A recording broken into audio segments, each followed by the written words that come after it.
نثار تیری چہل پہل پر ہزاروں عید ربیع الاول، نثار تیری چہل پہل پر ہزاروں عید ربیع الاول، سوائے ابلیس کے جہاں میں سبھی تو خوشیاں منا رہے ہیں۔ محترم ناظرین اکرام، میں محمد عالم رضا حبیبی، دیکھیے یہ بندہ چیخ پکار کے کیا کہہ رہا ہے۔ آپ بتائیں جو میں نے شعر پڑھا اس شعر میں کسی کو گالی دیا گیا ہے؟ کس کو گالی دیا گیا ہے؟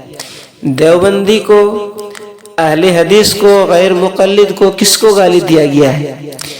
ابلیس سے کہا گیا ہے کہ ابلیس کے علاوہ ہر کوئی خوشی منا رہا ہے، مگر یہ اس بندے کو بڑی تکلیف ہوئی اور یہ اپنے قول و فعل سے بتا رہے ہیں کہ میں اگر ابلیس نہیں ہوں لیکن ابلیس کی اولاد ہوں تو ابلیس ہی ہوں، اور مجھ کو بڑی تکلیف ہو رہی ہے، ظالمو تم ہمیں گالی دے رہے ہو، یہ ہم سے کہہ رہے ہیں۔ تو حضرات گرامی، آپ اس کی بات کو ایک بار خود سن لیجئے۔ تم ہمیں گالی دیتے ہو، تم کہتے ہو سوائے ابلیس کے، سوائے ابلیس کے جہاں میں سبھی تو خوشیاں منا رہے ہیں، وہ ظالم انسان۔ جی ناظرین کرام، تو آپ نے سن لیا کہ یہ بندہ کیا کہہ رہا ہے۔ برادران ملت اسلامیہ، معزز سامعین و حاضرین، ربیع الاول شریف کا مقدس مہینہ ہے، اور جب یہ مہینہ شروع ہو جاتا ہے تو اختلاف بھی شروع ہو جاتے ہیں۔ کچھ نام کے عالم جو ٹوپی داڑھی والے ہیں وہ لوگ کہتے ہیں کہ یہ بدعت ہے، نہ تو صحابہ کرام نے کیا، نہ تو انبیاء کرام نے کیا، نہ تابعین نے کیا، نہ تبع تابعین نے کیا، کسی نے نہیں کیا، اور آج یہ سنی حضرات کر رہے ہیں جو ہم لوگ عید میلاد النبی مناتے ہیں، جبکہ ان لوگوں کو میلاد کے معنی ہی معلوم نہیں ہے۔ میلاد کے معنی ہے پیدائش۔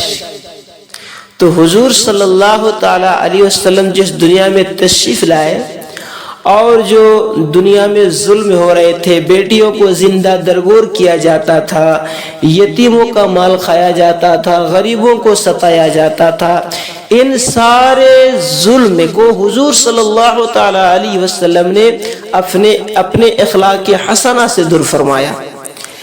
تو حضور صلی اللہ علیہ وسلم جو دنیا میں تشریف لائے تو اسی کو تو میلاد کہتے ہیں۔ میلاد النبی کے معنی ہے نبی کی پیدائش۔ باہر کے کتنے انبیاء کرام نے منائے، کتنے نے نہیں منائے، وہ تو ہم بعد میں بتائیں گے۔ آئیے مفتی اکمل صاحب نے بڑی مدلل اور مفصل گفتگو فرمائی ہے اس سلسلے میں، آپ سب سے پہلے اس کو دیکھ لیجئے۔ اولاً تھوڑا سا میں یہ 12ویں شریف کے بارے میں عرض کر دوں کہ جیسے ہی میلاد مصطفیٰ صلی اللہ علیہ وسلم کا مہینہ آتا ہے اور مسلمان اس مہینے میں خوشی منا کے اللہ تبارک و تعالیٰ کی بارگاہ میں درجات کی بلندی کا سامان کرنے کا ارادہ کرتے ہیں تو شیطان کو بہت تکلیف ہوتی ہے، اور شیطان نہیں چاہتا کہ مسلمان اپنے نبی سے اظہار محبت کے ذریعے اللہ تعالیٰ کا مزید قرب حاصل کریں، تو سینکڑوں قسم کے وسوسے ہمارے ذہن میں ڈالنے کی کوشش کرتا ہے۔ بھئی خوشی کیوں مناتے ہیں، جھنڈے کیوں لگاتے ہیں، لائٹنگ کیوں کرتے ہیں، جلوس کیوں نکالا جاتا ہے، یہ کہاں سے ثابت ہے؟ کیا نبی کریم صلی اللہ علیہ وسلم نے ایسا کیا؟ کیا اس کا حکم دیا تھا؟ کیا خود صحابہ کرام نے ایسا کیا؟ کبھی کہتے ہیں صحابہ کرام ہم سے بڑھ کے عاشق رسول تھے، بتاؤ اگر کرنا ہوتا تو وہ کرتے، ہم کیوں کریں؟ تو اس طرح جب وہ پیدر پہ کویسچنز آتے ہیں، اور بات وہی ہے جو میں نے پہلے آپ کی خدمت میں عرض کی کہ ہمارے پاس ذہن میں دفاعی مواد تو موجود ہی نہیں ہوتا، وہ دلائل موجود نہیں ہوتے جس کی وجہ سے ہم سامنے والے کو قائل کر سکیں۔ تو بچے اولاً آتے ہیں گھر والوں کے پاس، جب وہاں سے کچھ نہیں ملتا تو وہ جاتے ہیں کسی مسجد وغیرہ میں، بعض اوقات وہاں پہ بھی لفٹ نہیں کرائی جاتی۔ تو پھر آج کل علم حاصل کرنے کا سب سے پاورفل ذریعہ ہے سوشل میڈیا۔ پھر جا کے بیٹھ جاتے ہیں سوشل میڈیا پہ، اور وہاں پہ ہر طرح کا جاہل ترین آدمی بیٹھا ہوا ہے جس کو دین کی الف بے بھی نہیں آتی، اور معذرت کے ساتھ میں لفظ کہوں گا اس کو استنجا کرنا آتا نہیں ہے، اور وہ وہاں بیٹھا ہوا قرآن حدیث کے دلائل دے رہا ہے، اور پھر وہ الٹے سیدھے دلائل پڑھنے کے بعد تو اور انسان کا ذہن گڈ مڈ ہو جاتا ہے۔ تو کچھ باتیں بس میں اس کے بارے میں عرض کر کے پھر اپنے بیان کی طرف آؤں گا۔ دیکھیں، میلاد مصطفیٰ صلی اللہ علیہ وسلم کی لغوی بحث کو چھوڑ کر ہم اس لفظ کو بولتے ہیں چند افعال و اعمال کے مجموعے پر، کہ جی ہم میلاد مصطفیٰ منا رہے ہیں، مثلا اس میں کھانا کھلانا، سرکار کے فضائل بیان کرنا، نعت خوانی کی محافل ہیں، جھنڈے لگانا، لائٹنگ کرنا، جلوس نکالنا، ان تمام چیزوں کے مجموعے کا نام رکھ دیا جاتا ہے میلاد مصطفیٰ، کہ جی ہم میلاد مصطفیٰ منا رہے ہیں۔ اور اگر دیکھا جائے تو اصل میں سرکار کی ولادت پاک کی خوشی ہم منا رہے ہوتے ہیں، اس کے لیے طریقہ اختیار کرتے ہیں، تو ان تمام کو کہہ دیتے ہیں جی میلاد کی محفل ہو رہی ہے، میلاد مصطفیٰ منا رہے ہیں۔ تو پہلی بات تو یہ کہ خوشی منانا اور خوشی کا اظہار کرنا، یہ دونوں چیزیں قرآن کے حکم سے ثابت ہیں۔ اللہ تعالیٰ فرماتا ہے قل بفضل اللہ وبرحمتہ فبذلک فلیفرحوا، اے حبیب کریم صلی اللہ علیہ وسلم آپ ان لوگوں سے فرما دیجئے کہ اللہ کے فضل اور اس کی رحمت پر چاہیے کہ خوشی کا اظہار کریں۔ کہنے والا کون ہے؟ اللہ تبارک و تعالی۔ اور اگر میں آپ سے پوچھوں کہ اللہ کا سب سے بڑا ہم پر کیا گیا فضل کیا ہے اور اس کی نازل کردہ رحمت کیا ہے، تو ہر مسلمان بے اختیار کہے گا کہ ہمارے نبی کریم صلی اللہ علیہ وسلم سب سے بڑا اللہ کا فضل، سب سے بڑی اللہ کی رحمت کہ ہمارے سرکار کے قدموں سے ہمیں قرآن ملا ہے، ایمان ملا ہے، حتیٰ کہ اللہ تبارک و تعالیٰ نے اپنی معرفت بھی اس وقت تک چھپا کر رکھی جب تک اپنے حبیب کو ظاہر کرنے کا ارادہ نہ فرمایا۔ حبیب کو ظاہر کیا اور پھر اپنی معرفت ہم تک پہنچائی، تو ہم نے تو اپنے نبی کے ذریعے سب کچھ پایا، تو آپ سے بڑھ کر فضل اور رحمت اور کیا ہوگا؟ اور خود اللہ تعالیٰ فرما رہا ہے کہ مسلمانوں کو چاہیے، اے حبیب ان سے فرمائیے۔ یقینی سی بات ہے کہ کافر کو تو مکلف نہیں بنایا جا رہا نا، مخاطب مسلمان ہی ہوں گے، کہ مسلمانوں سے کہیے کہ اللہ کے فضل اور اس کی رحمت پر چاہیے کہ خوشی کا اظہار کر۔ اور دوسری آیت میں فرمایا وَأَمَّا بِنِعْمَةِ رَبِّكَ فَحَدِّثْ، اور اپنے رب کی نعمت کا خوب چرچا کرو۔ حدث تحدیث سے نکلا ہے۔ تحدیث کا مطلب ہوتا ہے اللہ تعالیٰ کی کسی عطا کردہ نعمت کو کسی کے سامنے ظاہر کرنا، چاہے وہ قول سے ہو، جسے ہم کہتے ہیں جی اللہ کا بڑا فضل ہے بونڈ لگ گیا، اللہ کا بڑا فضل ہے مکان بنا لیا، اللہ کا بڑا فضل ہے میرے بیٹے کی شادی ہو گئی، یہ ہم نعمت کا اعتراف اور اظہار کر رہے ہوتے ہیں۔ اور اسی طریقے سے مختلف اعمال و افعال سے بھی بعض اوقات تحدیث نعمت ہوتی ہے۔ ایک دفعہ ایک صحابی نبی کریم صلی اللہ علیہ وسلم کی خدمت میں آئے، جو پھٹے پرانے سے تھوڑے کپڑے پہنے ہوئے تھے، مفلوق الحال سے تھے، تو سرکار نے فرمایا کہ کیا تمہارے پاس کوئی مال نہیں ہے؟ عرض کیا رسول اللہ صلی اللہ علیہ وسلم الحمدللہ ہر طرح کا مال ہے، مویشی ہیں، دراہم ہیں، دنانیر ہیں، باغات ہیں۔ تو سرکار نے شاید فرمایا پھر اللہ کی نعمت کا اثر آپ پر ظاہر ہونا چاہیے، اپنے آپ کو ایسا نہ رکھو بلکہ ایسے لباس پہنو، ایسی عادات و اطوار رکھو، ایسا طور طریقہ رکھو کہ لوگ جان جائیں کہ اللہ تعالیٰ نے آپ کو نعمتوں سے نوازا ہے۔ تو بتائیے کہ جب میلاد مصطفیٰ صلی اللہ علیہ وسلم آئے تو کیا ہمیں اپنے نبی کی اس طرح خوشی کا اظہار نہیں کرنا چاہیے تاکہ یہ ظاہر ہو کہ اللہ تعالیٰ نے ہمیں اپنے نبی کی سب سے بڑی نعمت سے نوازا ہے؟ جب عام دولت کے لیے سرکار نے فرمایا تمہیں اللہ نے دولت دی ہے، اس کا اثر تم پہ ظاہر ہونا چاہیے، اس نعمت کا اثر ظاہر ہونا چاہیے، تو بتائیے کہ جب میرے سرکار تشریف لائے اس نعمت کا اظہار کیوں نہیں چاہیے؟ تو یہ دونوں چیزیں قرآن سے ثابت ہیں، تو خوشی منانا اور نعمت کا اظہار کرنا۔ جب اللہ تعالیٰ نے اس کا حکم دے دیا، اجازت دے دی، تو پھر ہر وہ طریقہ اختیار کرنا جائز ہوگا جس کو قرآن اور حدیث نے منع نہیں کیا ہے۔ یہ اچھی طرح اصول یاد رکھیے، کسی چیز کے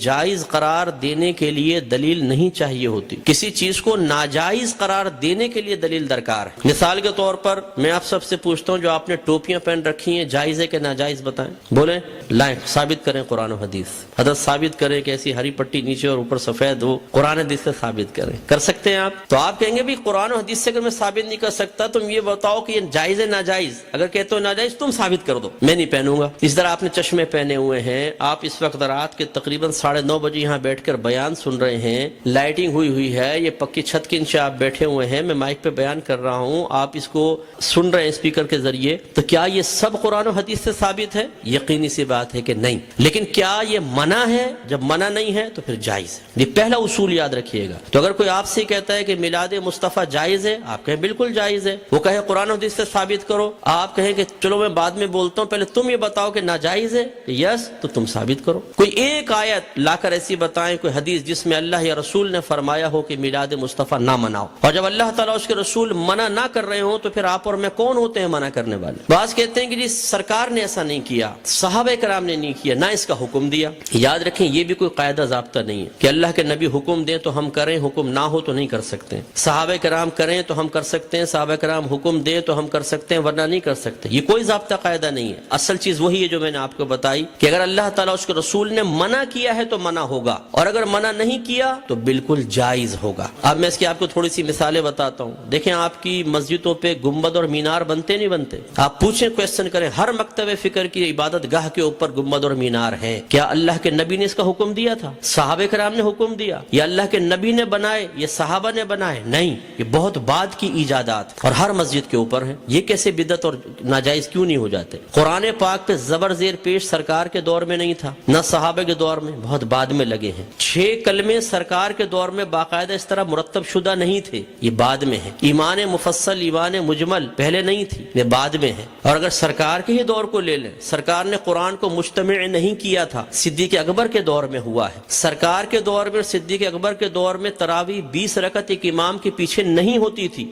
عمر فاروق رضی اللہ تعالیٰ عنہ نے کی ہے۔ اور ان پہلے 3 ادوار میں جمعے کی صرف ایک اذان ہوتی تھی جو اذان ثانی کہلاتی ہے۔ پہلی اذان حضرت عثمان غنی رضی اللہ تعالی عنہ نے ایجاد فرمائی ہے۔ یہ ایک بازار تھا، وہاں پر ایک مقام زورہ تھا۔ جب مدینے میں وسعت پیدا ہوئی، اذان ہوتی تھی، دور تک آواز نہ پہنچ پاتی تھی، لوگوں تک اعلان نہ پہنچ پاتا تو آنے میں دیر ہو جاتی تھی۔ تو پھر آپ نے فرمایا کہ ہم ایک اذان اور شروع کریں گے جو اصل اذان سے، جو دوسری اذان ہے اس سے آدھے پونے گھنٹے پہلے بازار کے پاس ہوگی، تاکہ لوگ ہوشیار ہو جائیں اور جمعے کی تیاری کر سکیں۔ ہر مکتبہ فکر جو جمعہ پڑھتا ہے وہ پہلی اور دوسری دونوں اذانیں دیتا ہے۔ وہاں یہ کویسچن کیوں نہیں پیدا ہوتا کہ جب اللہ کے نبی نے نہیں کیا تو پھر حضرت عثمان غنی نے کیسے کر لیا؟ اس کا مطلب ہے جب ضرورت پیش آتی ہے تو یہ اللہ کے نبی کی تعلیم ہے، خود صحابہ کرام نے ہمیں تعلیم دی ہے کہ آپ کسی بھی ایسی چیز کو شروع کر سکتے ہیں کہ جس کو اللہ تعالیٰ اس کے رسول نے منع نہیں کیا ہے۔ اسی طرح مدارس کا قیام آپ دیکھ لیں، ان میں سلیبس ہم نے رکھا ہوا ہے۔ اور اسی طرح میں آخری بات بس یہ مثال دیتا ہوں، ہر مسجد میں جماعت کے کچھ اوقات مقرر ہوتے ہیں، فجر اتنے بجے، ظہر اتنے بجے، عصر، مغرب، عشاء۔ کیا نبی کریم صلی اللہ علیہ وسلم نے حکم دیا تھا کہ اس وقت جماعت کرو؟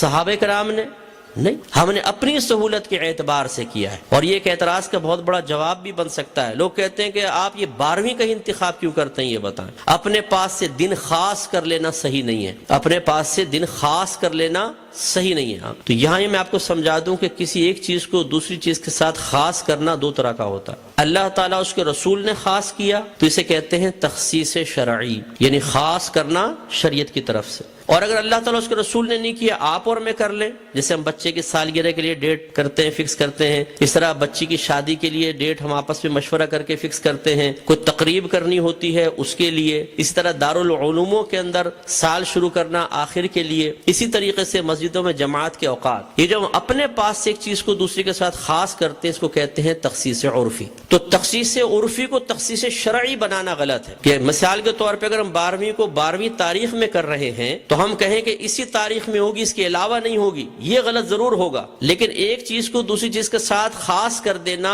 اگر لازم اور ضروری سمجھ کر نہ ہو اور پھر بھی ناجائز ہو تو جتنی میں نے آپ کو مثالیں دی ہیں، بتائیے پھر بیٹی کی شادی فکس کرنا بھی ناجائز ہونا چاہیے؟ یہ کوئی دنیاوی معاملہ نہیں ہے، نکاح تو سنت ہے۔ سرکار نے فرمایا نکاح من سنتی فمن راغب عن سنتی فلیس منی، نکاح میری سنت سے ہے، جو میری سنت سے بے رغبت ہوا وہ مجھ سے نہیں۔ تو اب جب بچی کی شادی کی باری آئے اور دولہا والے پوچھے جی کون سی تاریخ رکھنی ہے، تو کہ خبردار تاریخ فکس کرنا بنا ہے۔ تو شادی ہوگی کب؟ بس ہو جائے گی بغیر فکس کیے، کر کے بتائیں پھر ذرا۔ تو یہ مطلب ایک بے وقوفی کی سی بات ہے۔ تو اس لیے جماعت کے اوقات مخصوص کر دینا اور اس سے 1 منٹ بھی آگے پیچھے نہ ہونا۔ امام صاحب اگر 4 منٹ بھی لیٹ ہو جاتے ہیں تو لوگ یوں ٹائم دیکھتے ہیں، امام کہاں گیا، اور پھر جو شور مچتا ہے پوری مسجد کے اندر، کچھ امتحان ہے۔ خود جماعت میں لیٹ پہنچے کوئی بات نہیں، امام صاحب 1 منٹ بھی لیٹ نہیں ہونے چاہیے، بالکل وقت کے اوپر جمعہ شروع ہونا چاہیے، وقت پہ جماعت۔ تو جو ہم نے اپنے پاس سے خاص کیا اس میں کتنی سختی کر رہے ہیں، ہر مکتبہ فکر کرتا ہے۔ تو خلاصہ کلام یہ ہے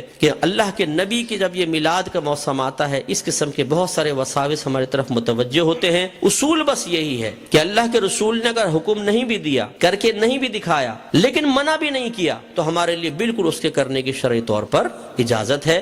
اگر حکم کا انتظار کریں تو پھر ہر چیز کے اندر غلام کو حکم کا انتظار کرنا چاہیے، اور جب آپ حکم ڈھونڈنے کی کوشش کریں گے تو کاروبار زندگی رک جائیں گے۔ ہزارہ چیزیں ایسی ہیں جن میں سرکار کے احکام موجود نہیں ہیں۔ تو بس اصول شرعی ہوتا ہے کہ جہاں سرکار کا حکم موجود نہ ہو، خاموشی اختیار فرمائی ہو، منع نہ کیا ہو یہ اس کے جائز ہونے کی دلیل ہوتا ہے۔ تو میلاد مصطفیٰ منائیے، الحمدللہ جنہوں نے یہ کیا ہے انہوں نے فیض پایا ہے۔ ابو لہب جیسا شخص آپ جانتے ہیں کافر تھا، سرکار کا چچا تھا، کافر شخص تھا اور بدترین کافر، دشمن اسلام، لیکن جب اس کی لونڈی ثویبہ نے آ کے خوشخبری دی کہ مبارک ابو لہب تیرے ہاں بھتیجا پیدا ہوا، اس نے ہمارے نبی کی خوشی میں آزاد نہیں کیا تھا، اپنے بھتیجے کی خوشی میں کیا تھا، لیکن وہ بھتیجا تھا تو اللہ کا نبی، تو اللہ تبارک و تعالی نے اس کو اس برکت سے نوازا کہ جب اس کا انتقال ہوا اور یہ جہنم میں گیا ہے، اس کے خاندان والوں میں سے کسی نے اس کو خواب میں دیکھا تو پوچھا کہ ما فعل اللہ بکا، اللہ تبارک و تعالی نے تیرے ساتھ کیا معاملہ کیا؟ تو اس نے جواب دیا کہ بہت سخت عذاب میں ہوں، لیکن جب میں اس انگلی کو اپنے منہ میں لیتا ہوں کہ جس سے میں نے اپنی لونڈی کو آزاد کیا تھا تو اللہ تبارک و تعالی اس سے پانی جاری فرما دیتا ہے۔ تو شیخ عبدالحق محدث دہلوی رحمۃ اللہ علیہ فرماتے ہیں لوگوں غور کرو، ایک دشمن تو ہمارے نبی کی خوشی منا کر جہنم میں راحت پائے، تو پھر ہم اگر اپنے حبیب کا میلاد منائیں، ان کی خوشی منائیں تو کتنی راحت پائیں گے۔ اور جب میرے سرکار صلی اللہ علیہ وسلم پیدا ہوئے تو خوشی تو اللہ نے بھی اس کا اظہار فرمایا، خوشی کا اظہار فرمایا، انعامات دیے، مبارکبادیں ہوئی۔ آپ تاریخ اٹھا کے پڑھیں، جب میرے آقا صلی اللہ علیہ وسلم کی ولادت ہوئی ہر پرندے اور ہر جانور نے ایک دوسرے کو مبارکباد دی ہے کہ ہمارے نبی پیدا ہو گئے، فرشتے ایک دوسرے کو مبارکباد دے رہے تھے، حدیثوں کے اندر موجود ہے، فرشتے مبارکباد دے رہے تھے۔ اور اس زمانے میں جتنی حاملہ عورتیں تھیں اللہ تبارک و تعالی نے سب کو بیٹوں سے نوازا، اور وہ قحط سالی کا دور تھا، لیکن جب میرے آقا صلی اللہ علیہ وسلم پیدا ہوئے تو عرب کہتے ہیں کہ اتنی فصلیں ہوئیں، اتنا چارہ ہوا، اور ہمارے اونٹ چارہ کھا کھا کے اتنے موٹے ہو گئے کہ ہمیں خوف ہوا کہ شاید یہ چربی کی شدت سے پھٹ پڑیں گے، اتنا اللہ نے نعمتوں سے نوازا ہے۔ تو خلاصہ کلام یہ ہے کہ میرے آقا صلی اللہ علیہ وسلم کی میلاد مصطفیٰ منانا یہ بہت بڑی سعادت کی بات ہے، وسوسوں سے قطع نظر خوشی کے ساتھ میلاد مصطفیٰ منائیں، انشاءاللہ برکت حاصل ہوگی۔ ماشاءاللہ، تو آپ لوگوں نے مکمل گفتگو سماعت کر لی۔ حضرت آدم علیہ السلام سے لے کر حضرت عیسیٰ علیہ السلام تک تمام انبیاء کرام نے میرے نبی کے آنے کی بشارت دی، میرے نبی کے آنے کا تذکرہ فرمایا ہے۔ تو یہی تو آج اہل سنت والجماعت کر رہے ہیں، تم اسے کس اینگل سے باطل اور بدعت کہہ رہے ہو؟ کیا تمہیں خدا کا خوف نہیں ہے؟ جس نبی کے آنے سے تمہیں ایمان ملا، قرآن ملا، رمضان ملا، سب کچھ ملا، اس نبی کے آنے کے تذکرے کرنے کو تم بدعت کہہ رہے ہو؟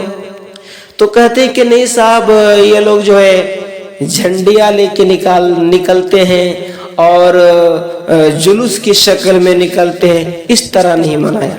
برادران ملت اسلامیہ، زمانے کے حساب سے ہر چیز میں تبدیلی آئی ہے۔ یہی سوال میں اگر تم سے کہوں کہ صحابہ کرام نے پکی مسجد پر نماز نہیں پڑھی، تم کیوں پڑھ رہے ہو؟ میرے آقا صلی اللہ تعالی علیہ وسلم نے جب خانہ کعبہ کا طواف کیا تو سنگ مرمر وہاں پر لگے ہوئے نہیں تھے۔ یہی سوال میں تم سے کہہ رہا ہوں۔ تم آج سیرت النبی کے جلسے کرتے ہو، اشتہار چھپواتے ہو، اسٹیج بناتے ہو، ہر طرف اعلان کرتے ہو، پھر جو ہے 50,000 روپیہ نذرانہ طے کرتے ہو، یہ کس صاحب نے کیا ہے؟ تو زمانے کے اعتبار سے کام وہی ہے، لیکن زمانے کے اعتبار سے اس کا انداز اور یہ دھیرے دھیرے بدل جاتے ہیں، یہ بدلتے رہتے ہیں۔ جس طرح سے اس وقت مائک پہ اذان نہیں ہوتی تھی، آج مائک پہ اذان ہو رہی ہے۔ اس وقت پکی مسجد نہیں بنی تھی، آج پکی مسجد بن رہی ہے۔ اس وقت جو ہے قرآن پاک کتابی شکل میں نہیں تھا، آج ہمارے سامنے کتابی شکل میں ہے۔ اعراب لگے ہوئے نہیں تھے، آج ہمارے سامنے اعراب لگے ہوئے ہیں۔ تو زمانے کے اعتبار سے کچھ چیزیں بدل جاتی ہیں، لیکن انہیں سمجھ میں آ سکتا نہیں۔ کیوں نہیں آ سکتا ہے؟ اس لیے کہ ختم اللہ علی قلوبہم وعلی سمعہم وعلی ابصارہم غشاوہ ولہم عذاب عظیم۔ ان کے دلوں میں، آنکھوں میں، کانوں میں، ہر جگہ پہ مہر لگے ہوئے ہیں، انہیں حق سمجھ آ سکتا نہیں۔ اللہ تعالیٰ سے دعا ہے کہ پروردگار عالم آمد رسول کے صدقے میں ہم تمام لوگوں کی بے حساب مغفرت فرمائے، ہم تمام اہل سنت والجماعت کی بے حساب مغفرت فرمائے، آمین ثم آمین بجاہ سید المرسلین۔